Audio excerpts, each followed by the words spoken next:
ranking is not the only way to generate sales. Ranking is beneficial, something you do want to focus on, but is not everything.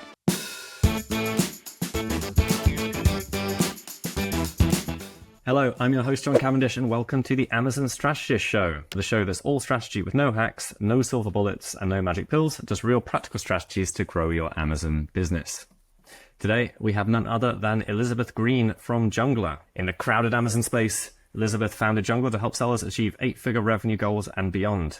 She has experience as a former Amazon seller, and her talent for simplifying complexity has developed a top-down approach to jumpstart seller success. Outside of her business, she has raised 6 children, aged 5 to 13, and so she is an expert in scaling everything in life. And with her husband, the late Elizabeth, an expert at scaling with simplicity. So, Elizabeth, welcome. Welcome to the Amazon Strategist Show. Thank you. Thanks so much for having me. No hacks, man. No silver bullets. Everybody's looking for the silver bullet. Yeah, I mean, everyone kind of likes hacks. Yeah. But, it's not actually the hacks that grow your business day in, day out. It's the doing the boring stuff. Completely agree. So, can you tell us a little bit about your journey from seller to agency founder? Because it's super cool. I want to hear about it. Yeah. I'll try and condense it because it spans a couple years. So trying to start a life working from home. I think it's what a lot of us are after. Wanted the whole family unit. So before this, my story is not as glamorous. I didn't have a really big corporate job. I was a stay-at-home mom. We had 6 eventually. Started it when there were 4. We got a 2-for-1 with a set of twins. And so, that leads you to a whole bunch of online businesses like, print on demand cards, Amazon merch, which all those things are viable. It's a real grind to get all of them going, right? It starts really slow. I think anything, if you put your nose to the grindstone, you can make it work. So it was a lot of trying to find the silver bullet, trying to find the hack and realizing it's just a lot of grinding. And then that, of course, came into Amazon. Amazon's a great platform to sell on. Great. Okay, let's do the retail arbitrage thing. Okay, that's a big grind, dragging a bunch of kids to try and scan things and keeping that wheel rolling. So private label, that sounds awesome, right? So let's try that. And then I got pregnant with twins, double the babies, double the morning sickness. If we ate, obviously we all ate. Like if we survived, we counted it as a win. So obviously Amazon businesses and selling, couldn't have energy for that. My husband still had a day job, which is supporting the family. And so after that wound down, honestly, that first pregnancy and then that first probably 6 months was a blur. I mean, juggling survival mode at its finest in the beginning. And so after sort of the dust settled, okay, let's get back to trying something online, right? And of course, Amazon being the last thing that we were kind of on the track that made sense to get back into. And this was back when, all the Facebook groups were very active. There's quite a lot of those. And so, being active in all those Facebook groups, and there was a lot of Amazon advertising questions, which being the one to sort of run our business, I had answers to. And so the context for the conversations around that time were, do I need to run Amazon ads? And if I do, how do I start out? Also, this was, if you want to think of timelines as far as updates and the complexity of it, this was right before Amazon split out all the targeting types in the auto campaigns, which blew everyone's mind. And back before you can negate ASINs in auto campaigns, that kind of really old school simplistic. But people still had questions and I had answers. And so I got to answer your question. Awesome. Which led someone to be like, hey, do you do this? And I was like, I could. And then, so that's really just, for me, the growth trajectory has been trying to be helpful, saying yes when the opportunity arises, and that's gotten us where we are today. I love it. That's a really cool story. And I like what you said about everything is possible through grinding. Because I think grit is the number one thing that dictates success. Of everyone I've met in the last 10 years, everyone's successful eventually at something if they don't stop, don't stop trying. So I love that. And I can't imagine what it's like to have twins when you're not expecting it. It's fun. No, it's fun. No, it sounds like it's been fun. Cool. So diving into Amazon, I know you love to talk about tacos. So, what's your view on TACoS and how to, increase sales without increasing overall account TACoS? Yeah, and that's a really good question. We can talk about ACoS versus total ACoS. I think that's a really good way to set the scene. So Yeah. I appreciate the question. ACoS is a very Amazon centric. It's the opposite of ROAS. So ROAS is very typical in, say, a lot of other ad platforms. The reason why you can calculate things like ACoS instead of Amazon advertising is because Amazon owns the transaction. They can 100% say these ads led to these sales. It's very black and white. It's direct. It's within the same platform, can be correlated. That's really difficult. So sales attribution is historically difficult to accurately determine on other ad platforms or pay-per-click platforms. And so with the fact that they can own that, they can do things like ad spend divided by ad sales. Very black and white, very distinct, owned within the same platform. And so ACoS essentially says, okay, I am spending this much on these ads and I am making this much in advertising sales. So ACoS is going to tell you how profitable your advertising is, which is very helpful and also can be unhelpful sometimes because it only tells you the very narrowed in story of how profitable your advertising is, which is important. So it's not like you want to ignore it, except for the fact that there is another distinct advantage to running Amazon ads, and that is for ranking purposes or to generate additional sales outside of just advertising sales. So let's be honest, if all of your sales come from advertising till the end of time, you don't have a healthy growing business. And so we want to be able to leverage our Amazon advertising to grow our overall sales. And that's what total ACoS tells us. So total ACoS is your ad spend divided by your total sales and said, what portion of my total sales am I attributing to my advertising? I say you can do really rough and dirty napkin math to say, okay, I have a 30% margin. I have a 50% total ACoS. 30 minus 15 is 15. I very roughly have a 15% margin. Rough napkin math, right? Like storage fees, all those things come into it, right? You want to have a really good profit and loss calculator, but you can roughly relate total ACoS much better to your overall profitability, let's say. And so the question that everybody wants in business, I don't think this is specific to Amazon businesses, but how can I grow both top and bottom line? Like, I want more sales, I want more profits, right? I mean, me as an agency owner, more sales, more profits, it's the goal, right?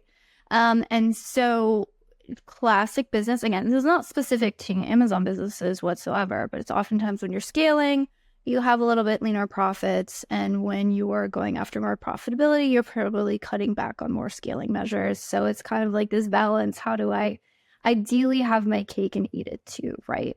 And so the question is, if you're talking about, again, from the terms of advertising on and also profitability, how do I increase my total sales, but yet maintain my same total ACoS number? The fact that this is a division problem actually makes it easier. Because if the question was, how do I grow my total sales and not increase my ad budget, that's a much harder equation.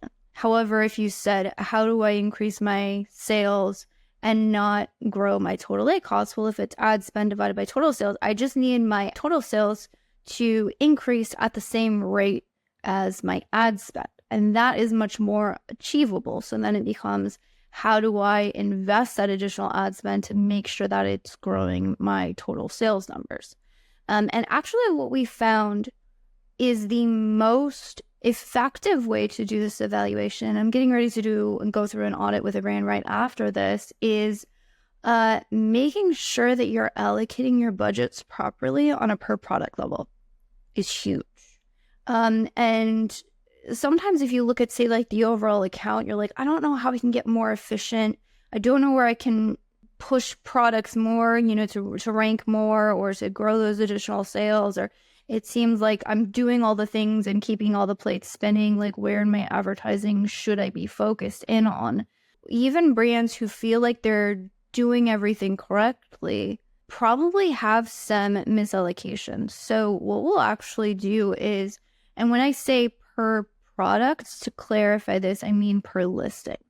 Because traffic is selected at a listing level. There's some nuances into the way the data is calculated. It makes sense to do it this way. Also, for context, we've started working with several large, say, clothing brands. I say started, we've been working with them for like 4 or 5 years now. And that has really shaped a lot of our, how do you figure out how to scale with massive amounts of complexity? So this is one way that we've done it, is look at your contributions to total sales on a per product level. Look at your ad spend contributions on a total account level. Look at the correlations between those two, and then look at what we call ad efficiencies, which is your ACoS, your total ACoS, and another number that we call ad sale percentage, which is a little bit lesser of the two, but it gives you context. Ad sale percentage is your ad sales divided by total sales. So it says what percentage of my total sales is attributed to ad. On launch, we're going to have 100%. Due to the sales attribution models, there are some cases where you might have over 100%, just FYI, so don't freak out if you calculate that on launch and you're like, why is it saying I have 110% of my total sales from ads? It's because of the sales attribution windows. But so essentially what you're looking at is, what are my biggest contributors to my total sales? What are my big movers? Where am I allocating all of my ad budgets? And then what is the total ACoS performance? It's a classic example, right? I'm getting ready to go into this audit right after this call. They have one product that's making up 20% of their total sales. They're spending 38% of their ad budget on it. And that one product has a 16% total ACoS, which is above their targets, right? Their second bestseller has about a 20, so I think the first one's like 22%. The second one's a 20% total sales contribution. They're only spending 6% of their ad budget there, and the total ACoS on that product is sub 5%. So in the case of where can we grow and not increase this number of total ACoS, that's a great product to increase on, right? It's already driving 20% of my total sales volume. I know it's my biggest mover. I have less than I'm spending on it in terms of ad dollars, and it's wildly efficient from an ACoS and a total ACoS perspective. And if we want to talk ad sale attribution, only about 23% of the total sales are coming from advertising, which means there's probably room for me to grow, because these days, honestly, closer to a 50-50 split in terms of advertising to organic is not abnormal. And you might even at a healthy range be at a 60-40%. It really depends on the product. But so there immediately you can say, okay, there's 2 or 3 products. So instead of saying, where in my advertising can I get more efficient? It goes, where within these 2 products am I missing out on opportunities that I can then increase to grow sales? And that becomes way more actionable than, what in the world do I do? Like, did I launch another auto or something? Yeah, that makes a lot of sense. A lot to unpack there. But when you say, percentage of sales and percentage of ad budget, are you saying that they should be relatively close to one another, your percentage of sales to ad budget, or that just it should be in those the ballpark, or how does that work when you think about it? Yeah, so this was just through doing a lot of audits, hundreds, potentially thousands at this point, and looking at this demographic. What we found is that any account where things are scaling healthily, it tends to be a very close 1-to-1 ratio. To me, a mismanagement, so for example, if it's a product launch, right, we're probably going to have a fraction of a percentage in terms of total sales attribution, but a heavy weight on ad budgets. Or say there's a particular product where, it's a heavy contributor, but I don't have really a heavy contributor in terms of spend. It could be that I'm like, I'm trying to get more profitable on this product, so I'm intentionally put it back. So there will be distinct strategic advantages as to why you may or may not have a 1-to-1. It's a good figure to look at, because what I find is that most brands are not even aware of the discrepancies in their account. They had no idea. So just looking at it, it's a pretty easy calculation. And it just gives you okay, maybe I should dig deeper into this product. Cool. That makes a lot of sense. So if you're doing a launch, then you should just, shatter that ad spend away from the other calculation, and then just take your main sales as a block. Okay, I get that. So what about for launches then? Because I know that you're a big fan of PPC for launches. What do you do? Do you do the whole pick the main keywords and blast money at them? or what do you what's your kind of strategy for PPC launch? Yes. My opinion, I don't even think it's like it's changed. It's more it's been solidified over the years. Is that there are two things that you need to evaluate before you even worry about keyword research that nobody's talking about in the industry. And unfortunately, every single other launch strategy that I've seen has gone straight to here's the 5 campaigns you need to launch, and here's the 3 or 4 keywords that you need to go after, and here's the campaign setup. These two things are what are your goals and what are your available resources are huge, because those two things will actually shape your strategy. Let me give some examples because I think that's helpful. So say you have a product that you're like, I don't really have a heavy investment in terms of, how much my inventory. This is really just a test thing. I would like to just see if this particular product is viable at all, right? And for me to say this product is viable, I would like to get up to 5 orders a day. For me, that's proof of concept, right? Given them all the research I've done. I have about a $100 a day budget I can put towards do this.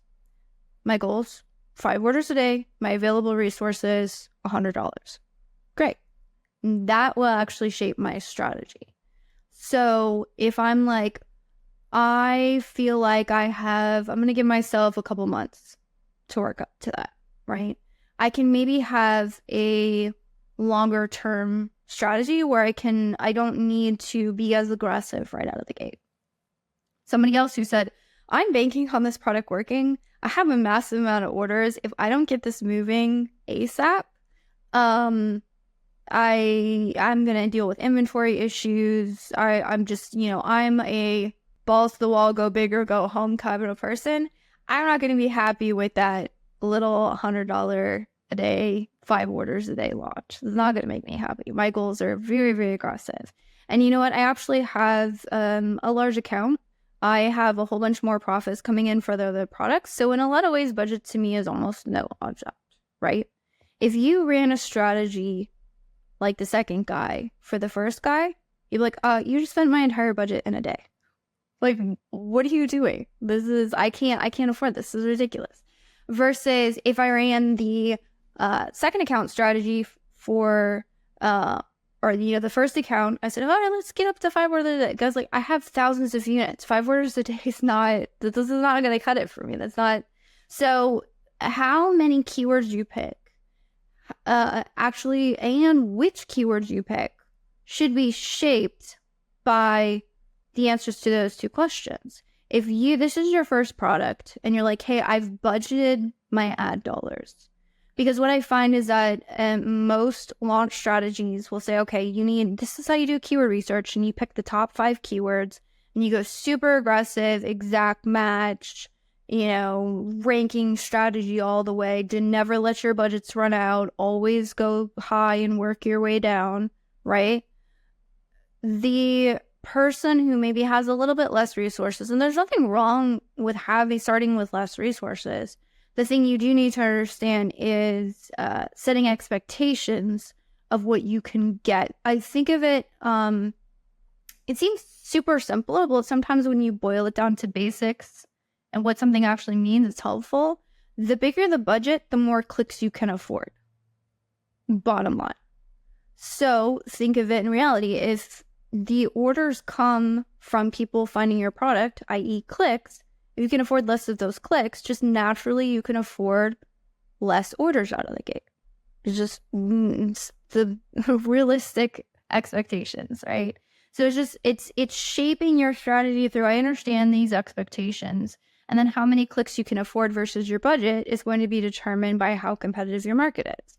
If I have a market where I only have to pay 50 cents on average for a click, I can afford a lot more clicks than if I'm going into a market that has a $5 cost per click, right? So it's understanding what are my available resources, shaping those by how competitive my market is, shaping it by which keywords are available, and all those things together wrapped will help you determine what that launch looks like. And when I say what that launch looks like, it's more from the determination of which keywords am I going to go after from the get.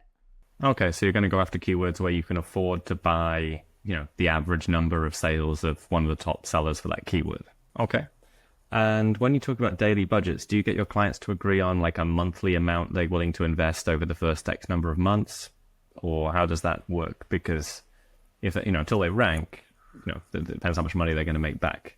So how do you determine budgets? Because a lot of people will say, for example, if you're a seller, you're like, okay, I'm willing to invest 100 a day, but are they willing to lose $3,000 a month on this product? Or however much it is?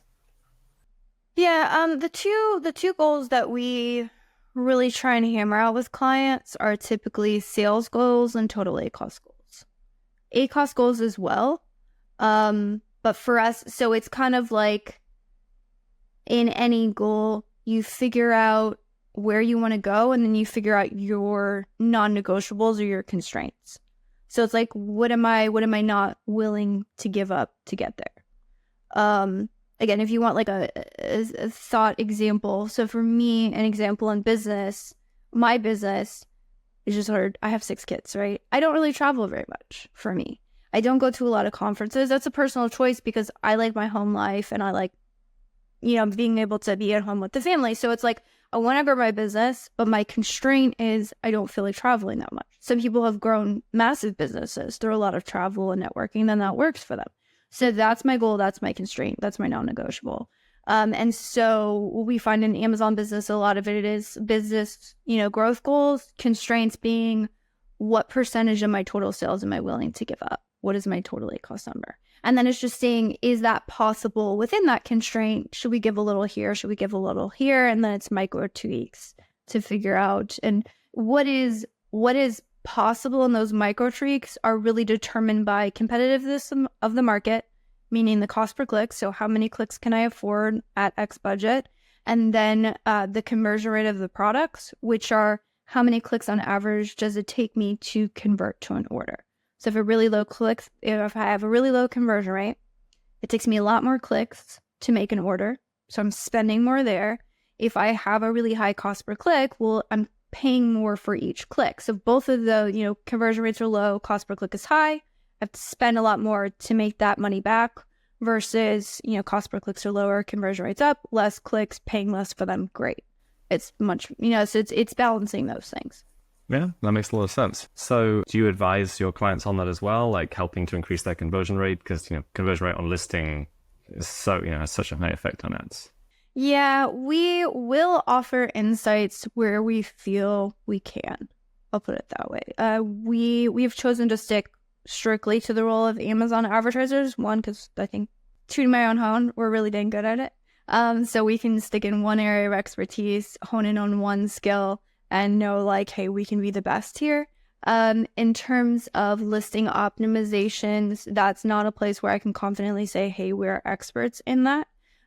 So we try and curtail any recommendations we have through that lens because we don't want to give any advice where we don't feel like we can confidently say a definitive yes or no. Okay. And what about ad structure? Just final question. Have you got anything to say on that? I mean, what do you recommend that people actually include, don't include, budget, ad types? If you had to give your 30-second pitch on what to do, what would that be? Adjust your structure based on product to sales contributions. I think is a huge one. We just talked about, actually all of these things I've just talked about kind of feed into this answer. So I talked about looking at, what percentage of your total sales and total spend each project is attributing. And that product I was talking about where, maybe there's a discrepancy between what it's bringing in versus how much we're spending on it.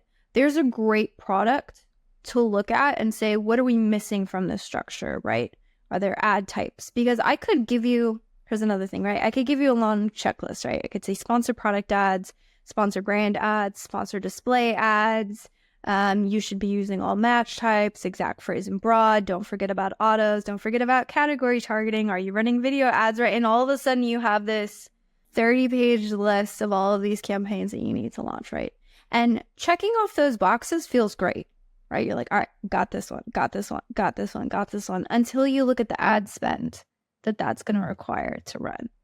So if I have a product contributing 0.65% of total sales volume, does it make sense for me to run an all of the above strategy because I know what that's going to cost me? Probably not, right?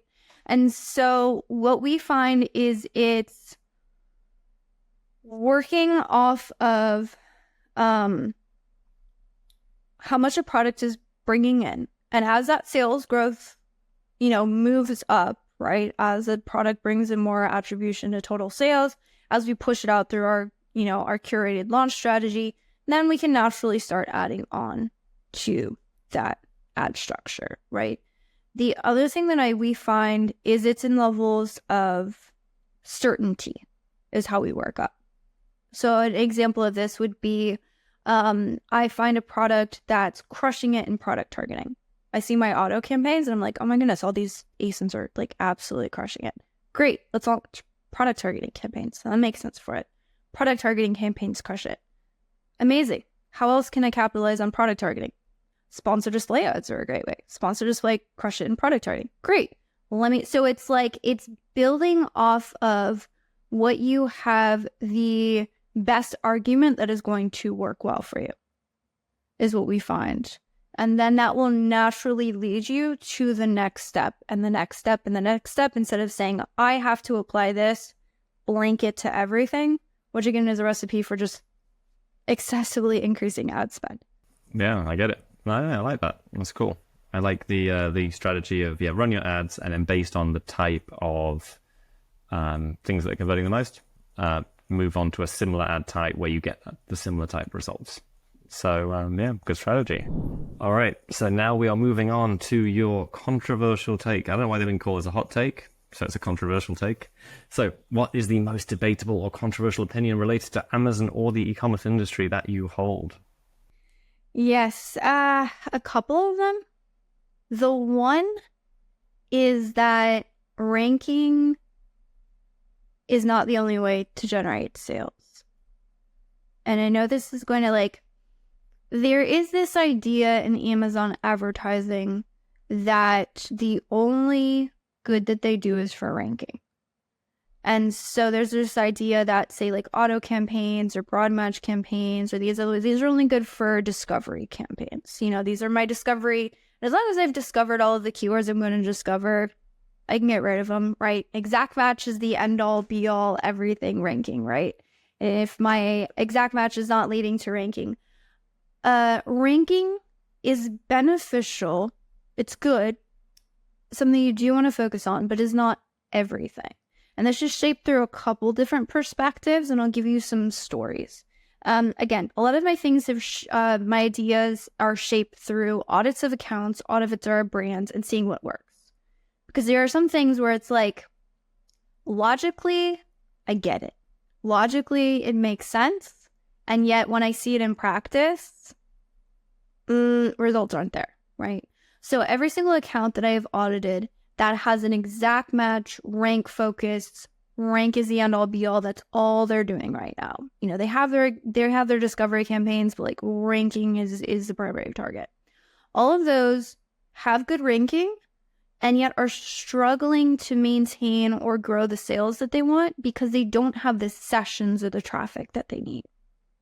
And on the flip side, I audit a lot of accounts where it's only auto campaigns or only broad match campaigns. Those also are struggling to gain the sales that they want because they don't have the ranking. So to me and what we've seen with our brands is you really need both. You need those more aggressive, hyper-targeted strategies to be able to maintain the ranking so you can maintain the visibility that you need. But a lot of people forget there's a lot of long-tail keywords out there. Product pages. There's a lot of orders that come through product pages. And really, I think pretty much the only visibility you get on product pages is through advertising. So it's a whole nother, it's almost a 1/3 of the shopper traffic that no one even thinks about. So it's you need an all of the above strategy. It's not one extreme or the other. Okay, I like it. I think our audiences are going to vibe with that too, because lots of people say the same thing. So, is there anything that we can help you promote, Elizabeth? Anything that you've been working on? Anything that you want to share with the audience? Yeah, I mean, so I would love to share. I mean, I talked a little bit about launch strategy. I just did a collaboration sort of like mini course, which is completely free. You just got to enter in an email. We promise not to bombard you with email promotions as well. But on a launch strategy. And like I said, this is the most in-depth launch strategy content I've released publicly, and it includes 2 resources. One of them, which is a keyword research sheet, and I go really in depth on the keyword research because we actually have a pre-step to most people's keyword research that people completely ignore and forget. And then I also include a forecasting tool in there. You could actually forecast off of keywords to sort of shape that budget like I was talking about. And most people, forecasting is a black box and they don't even know how to do it. So I tried to make it super, super easy. Cool, I love it. So yeah, do you want to plug that URL? Do you have a URL for that? Yeah, definitely. I'll have to give you the link to it because it's like a really long one. But I'll definitely make sure that you have that. Awesome. So yeah, we'll post that down below this video, wherever you're watching it, or if you're listening to the podcast, check the description for that. So thank you so much for being here, Elizabeth. It's been a pleasure to have you on the show. And yeah, I think you've got people really thinking outside of the Amazon advertising box, which is what we try and do on the Amazon Strategy Show. Awesome. Well, no, I appreciate you having me on. It's been great. Oh, 100%. Thank you. So if you've enjoyed this episode, go and find Elizabeth at junglr.com, as you can see on her description. Are you active on LinkedIn, or what other platforms are you active on? Yep. Most active on LinkedIn and YouTube. Awesome. LinkedIn and YouTube. So if you like this episode, please like, subscribe, and rate us on whatever platform you're watching, and tune in again soon for another episode of the Amazon Strategist Show. So thanks so much for being here, Elizabeth. Thanks. It was a pleasure.